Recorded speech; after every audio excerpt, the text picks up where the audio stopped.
ఆఫ్రికాలోని అత్యంత భయంకరమైన సింహం యొక్క చివరి వీడియో ఇది. ఈ సింహం 130 కంటే ఎక్కువ ప్రత్యర్థి సింహాలను చంపింది. 400 పైగా హైనాలను ఊచకోత కోసింది. నది నుండి పెద్ద పెద్ద మొసళ్లను తరిమి కొట్టింది. తనకన్నా ఎన్నో రెట్లు బలవంతమైన హిప్పోను కూడా ఒంటరిగా మట్టుపెట్టింది. దీని పేరు స్కార్ఫేస్. ఈ వైరల్ క్లిప్ మీరు చూసే ఉంటారు. బలహీనమైన శరీరంతో ఎముకలు బయటపడేలా సవన్నా గడ్డి భూముల గుండా నెమ్మదిగా నడుస్తున్న ఈ సింహాన్ని. కానీ చాలా మందికి తెలియని విషయం ఏంటంటే వారు ఆఫ్రికా చరిత్రలోని అత్యంత ఆధిపత్యం కలిగిన సింహం యొక్క చివరి క్షణాలను చూస్తున్నారని. స్కార్ఫేస్ కథ 2011లో ప్రారంభమైంది. స్కార్ఫేస్ తన ముగ్గురు సోదరులతో కలిసి వృద్ధమొగ సింహాలచే పాలించబడే సింహాల గుంపును స్వాధీనం చేసుకున్నారు. ఈ పోరాటాల్లో ఒక ప్రత్యర్థి సింహం తన కనురెప్పను చీల్చుతూ ముఖంపై ఘాట్ పెట్టింది. అదే తనకి స్కార్ఫేస్ అనే పేరును తెచ్చిపెట్టింది. తన రూపానికి తగ్గట్లుగానే భీకరమైన యోధుడిగా పేరు తెచ్చుకుంది ఈ సింహం.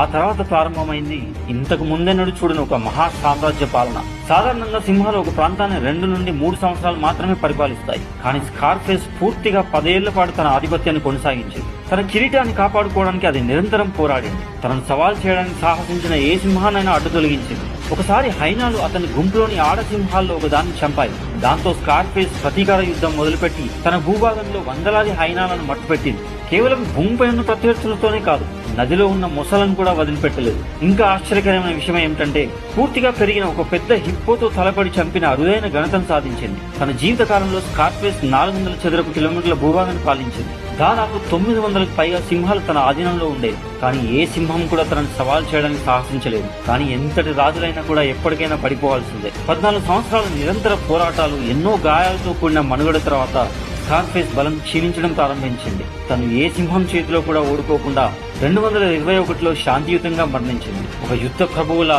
పాలించిన తన భూభాగంలోనే పడుకొని కన్నుమూసింది.